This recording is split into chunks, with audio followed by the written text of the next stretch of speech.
ఆదిలాబాద్లో రికార్డు స్థాయిలో ఉష్ణోగ్రతలు నమోదవుతున్నాయి. దీనికి తోడు నిత్యం అగ్ని ప్రమాదాలు చోటు చేసుకుంటున్నాయి.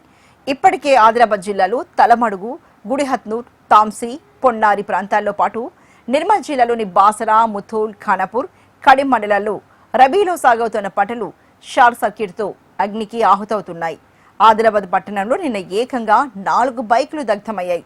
అగ్ని ప్రమాదాలపై ప్రజలు అప్రమత్తంగా ఉండాలంటోన్న ఆదిలాబాద్ అగ్నిమాపక అధికారి సురేష్ తో మా ప్రతినిధి శ్రీనివాస్ ఫేస్ టు ఫేస్. కారణంగా ఇబ్బందులు ఎదురవుతున్న నేపథ్యంలో షార్ట్ సర్క్యూట్ జరగకుండా ఉండడానికి ఏం ప్రికాషన్ తీసుకోవాలనే విషయంపై మనతో మాట్లాడేందుకు డిస్ట్రిక్ట్ ఫైర్ ఆఫీసర్ సురేష్ గారు ఉన్నారు. సార్ చెప్పండి, ఎండలు చాలా ఎక్కువ ఉన్నాయి, ఎవ్రీడే ఫైర్ ఇన్సిడెంట్స్ అక్కడక్కడ కనిపిస్తూ ఉన్నాయి. ఏం ప్రికాషన్ చెప్తారు, ఏం చేయాలంటారు? ఓకే, వేసవికాలం అనగానే అందరికీ గుర్తొచ్చింది అగ్ని ప్రమాదాలు. ఈ వేసవికాలంలోనే ఎక్కువ అగ్ని ప్రమాదాలు ఎందుకు జరుగుతాయంటే అధిక ఉష్ణోగ్రత, అధిక వేడి, పొడి వాతావరణము, అధిక విద్యుత్ లోడ్ వల్ల ఎక్కువ అగ్ని ప్రమాదాలు జరుగుతాయి. అగ్ని ప్రమాదాలు ఎక్కువ 2 రకాలుగా విభజించుకోవచ్చు. ఒకటి గ్రామీణ ప్రాంతాల్లో జరిగే అగ్ని ప్రమాదాలు, 2 పట్టణ ప్రాంతాల్లో జరిగే అగ్ని ప్రమాదాలు.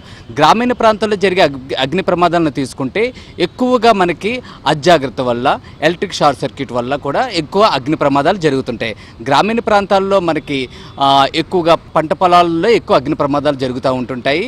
ఎందుచేతనంటే ఎక్కువగా పొడి వాతావరణం ఎక్కువ ఉండటం వల్ల మనకి గాలిలు వీస్తూ ఉంటుంటాయి. అంటే వేడితో పాటు గాలులు రావటం వల్ల ఆ పైన మనకి హై టెన్షన్ ఎలక్ట్రికల్ వైర్లు వెళ్ళటం వల్ల ఒకటికొకటి రాసుకుని షార్ట్ సర్క్యూట్ ఇవి ఆ నిప్పురవ్వలు ఏదైతే ఎండిన గడ్డి మీద కానీ ఏదైతే పంట మీద పడటం వల్ల ఎక్కువగా అగ్ని ప్రమాదాలు జరుగుతూ ఉంటాయి. దీనికి ప్రజలు ఏమి చేయాలంటే మనకి ఏదైనా పంట పొలము చేతికి వచ్చిన తర్వాత దాన్ని బ్రేక్ చేసుకోవాలి. అంటే కొద్దిగా అంటే బ్రేక్ చేసుకుని ఒక కుప్ప కింద వేసుకుంటే ఒక కుప్ప అగ్ని ప్రమాదం జరిగినా ఇంకో 2వ కుప్పకు రాకుండా ఆస్కారం ఉంటుంది. ఇంకా అగ్ని ప్రమాదాలు జరగడానికి అవకాశం ఏంటంటే రైతులు పొలాలకు దగ్గరలో వాళ్ళ నివాస గృహాలు ఉంటాయి. రాత్రులు వాళ్ళు వంట చేసిన తర్వాత ఏదైతే పొయ్యిలోని నిప్పుల్ని ఆర్పకుండా పడేయటం వల్ల అది గాలి వల్ల ఆ పంట పొలాల మీదకి చేరటం వల్ల కూడా అగ్ని ప్రమాదాలు ఎక్కువ జరిగే అవకాశం ఉంటుంది. రైతులు పడుకునే ముందు ఆరు బయట ఒకవేళ వంట చేయవలసి వచ్చినా వంట అయిపోయిన తర్వాత దాన్ని పూర్తిగా ఆర్పివేయాలి.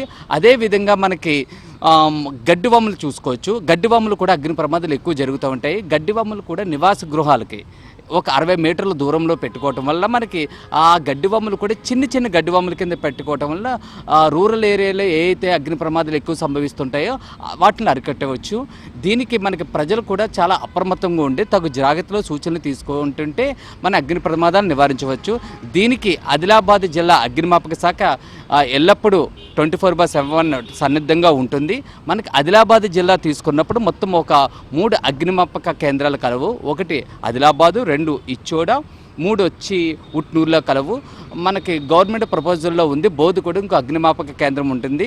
మా పని ఏమిటంటే ఏదైనా ఒక ఫోన్ కాల్ అంటే అగ్ని ప్రమాదం సంభవించినప్పుడు ప్రజలందరికీ లోకల్లో ఉన్న ఫైర్ స్టేషన్ నెంబర్తో పాటు ఒకవేళ తెలియదు అంటే మనకి 100 కానీ 101 కానీ తెలిస్తే ఆ నెంబర్ కాల్ చేస్తే మేము తక్షణమే వెళ్ళి అగ్ని ప్రమాదాన్ని అరికట్టగలము. అంటే ఈ మంత్లో ఎన్ని ప్రమాదాలు జరిగినాయి? గ్రామీణ ప్రాంతాలు కానీ టౌన్? నిన్నటి రోజు 4-5 మోటార్ బైక్స్ కూడా దగ్ధమైనట్టుగా చెప్తా ఉన్నారు. ఎట్లా ఉంటుందండి ఈ ఏప్రిల్ నెల తీసుకుంటే ఓన్లీ ఒక ఆదిలాబాద్ జిల్లానే తీసుకుంటే ఆదిలాబాద్లో ఒక 7 అగ్ని ప్రమాదాలు జరిగాయి.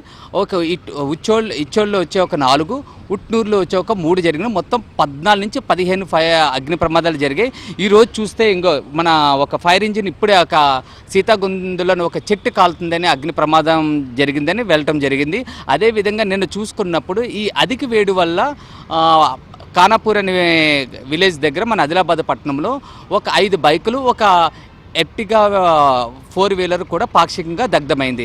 దీనికి మెయిన్ కారణం ఏంటంటే అధిక వేడి వల్ల ఏదైతే బ్యాటరీ దగ్గర ఉండే వైర్లు షార్ట్ అవ్వి దానికి అక్కడే పెట్రోల్ ఉండటం వల్ల ఒక బైక్తో పాటు పక్కన పార్క్ చేయటం వల్ల 5 బైకులు కూడా దగ్ధమైంది జరిగింది. దీనికి ప్రజలు ఏం చేయాలంటే బైక్కి కొంచెం ఒక 3 అడుగుల దూరం పెట్టుకుని ఉండుంటే అగ్ని ప్రమాదం ఏదైతే 2 వీలర్ జరిగిందో దాంతోనే కట్ అయిపోదును. అన్ని దగ్గర ఆనుకుండటం వల్ల ఈ అధిక వేడి వల్ల తొందరగా పొడి వాతావరణం ఉండటం వల్ల ఇంకా ఎక్కువ ఆస్కారం, తీవ్రత, దాని సాంద్రత కూడా ఎక్కువ ఉంటుంది వేసవి కాలంలో. మొత్తంగా ఎండల తీవ్రత నేపథ్యంలో ప్రతి ఒక్కరు కూడా ప్రికాషన్ తీసుకోవాలి. పట్టణ ప్రాంతాలతో పాటు గ్రామీణ ప్రాంతాలు కూడా అగ్ని ప్రమాదాలు జరగకుండా ముందస్తుగా ప్రికాషన్ చర్యలు తీసుకుంటే ఖచ్చితంగా అగ్నిమాపక అధికారి సురేష్ గారు పేర్కొన్న పరిస్థితి మొత్తం తీసుకుంటే ఎలాంటి ప్రమాదాలు సంభవించామని అధికారులు కూడా పేర్కొంటున్నారు. Camera person Srinivas HN TV